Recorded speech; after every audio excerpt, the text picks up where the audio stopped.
Salut, ici Bakami, de retour sur Yu-Gi-Oh! Master Duel pour une présentation de deck. Cette fois-ci sur le deck Monarque. Alors Monarque c'est quoi? C'est un deck qui joue autour des invocations sacrifices, un deck avec lequel tu veux jouer en premier.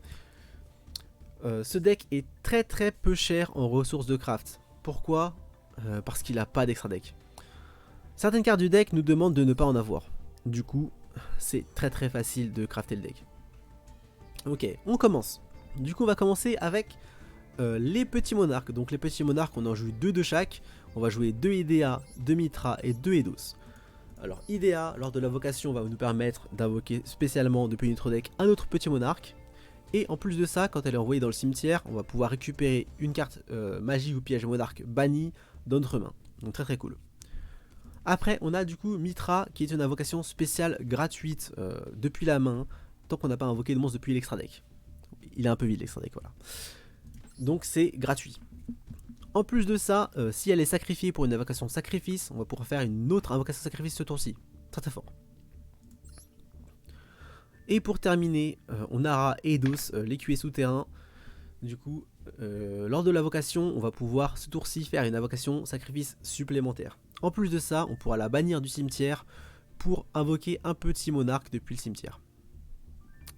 Ok, pour la suite des monstres, on aura du coup Anachu qui est un monstre pendule qui dit que quand elle est dans la zone pendule, on peut la détruire et piocher une carte. En plus de ça, si c'est la seule carte qui est dans l'extra deck, on va pouvoir l'invoquer spécialement sur le terrain.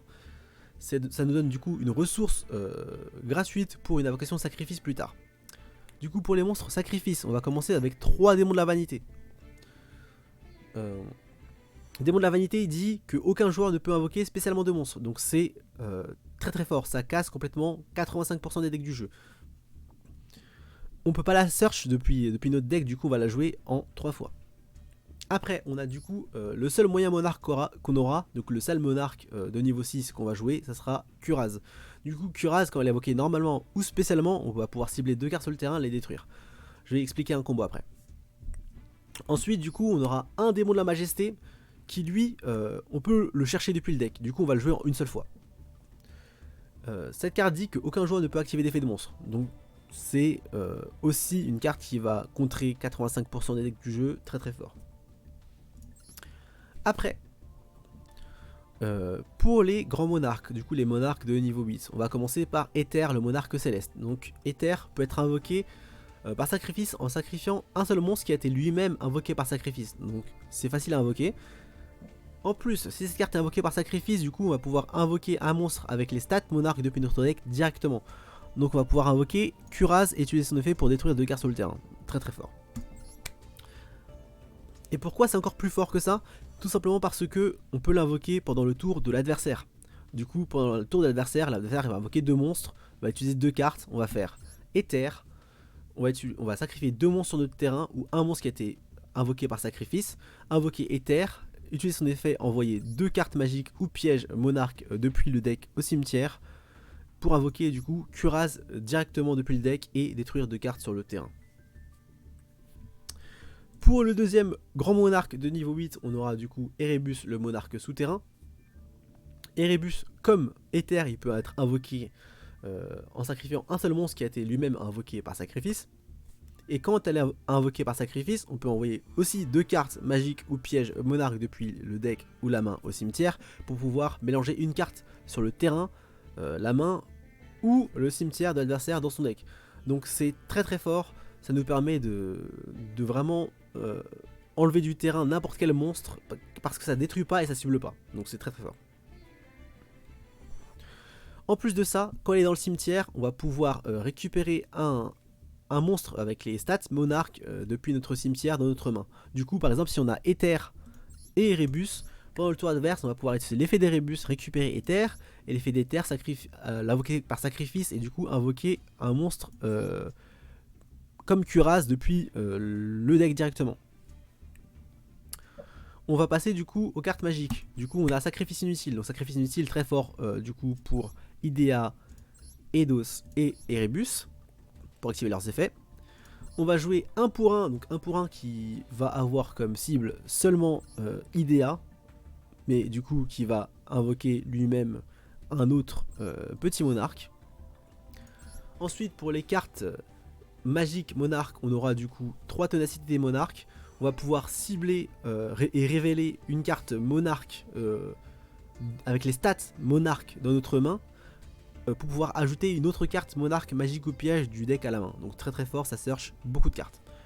Ensuite on a une carte très très forte pour le card advantage.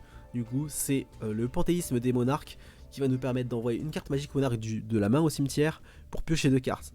En plus de ça, quand elle est dans le cimetière, on va pouvoir la bannir et révéler 3 cartes magiques ou pièges monarques depuis le deck. L'adversaire va en choisir une et on va l'ajouter à la main. Donc c'est très très fort. Ensuite on va jouer la carte qui fait que le deck est très très très très fort. Le domaine des vrais monarques. Alors le domaine des vrais monarques, en gros, tant qu'on n'a pas de carte dans l'extra deck et qu'on a un monstre invoqué par sacrifice, l'adversaire ne pourra pas invoquer de monstre depuis l'extra deck. Donc c'est vraiment très fort. Ça casse 60% des decks du jeu. En plus de ça, les monstres invoqués par sacrifice, quand ils attaquent, ils vont avoir 800 points d'attaque en plus. Et on pourra cibler un monstre avec un monstre grand monarque, du coup, soit Éther, soit Erebus. Et il va du coup être réduit de 2 niveaux. Du coup on va pouvoir sacrifier un seul monstre, par exemple Petit Monarque pour l'invoquer. Ou un Nanachu Flagrette pour l'invoquer. Après on aura du coup la carte qui va protéger nos invocations sacrifices, l'assaut des monarques. Tous les monstres invoqués par invocation sacrifice, en gros ils vont être protégés des destructions et des effets cibles. Donc très très fort. Après on aura le retour des monarques, du coup qui va être une carte qui va aussi nous donner de l'avantage de carte. Qui va pouvoir nous chercher depuis le deck Aether, Erebus, Kuraz et Démon de la Majesté. Parce qu'il a les mêmes stats qu'un monarque. Ensuite on va jouer en 3 fois la Tempête des Monarques, qui est aussi une carte très très forte du deck monarque. Qui va pouvoir nous permettre de sacrifier un monstre adverse à la place de un de nos monstres pour invoquer par sacrifice un monstre qu'on veut. Du coup, le combo, c'est qu'on peut faire la Tempête des Monarques et invoquer du coup par sacrifice Aether pendant le tour adverse en sacrifiant un monstre de l'adversaire et un de nos monstres. C'est très très fort. Ensuite, on va pouvoir jouer du coup l'escalade des monarques. Donc si par exemple on n'a pas Aether et qu'on a l'escalade des monarques, on pourra faire la tempête des monarques, on l'utilise en stand-by phase adverse. Après on utilise du coup, lors de l'invocation d'un monstre adverse, on va utiliser l'escalade des monarques, sacrifier son monstre et invoquer par exemple le démon de la vanité depuis la main.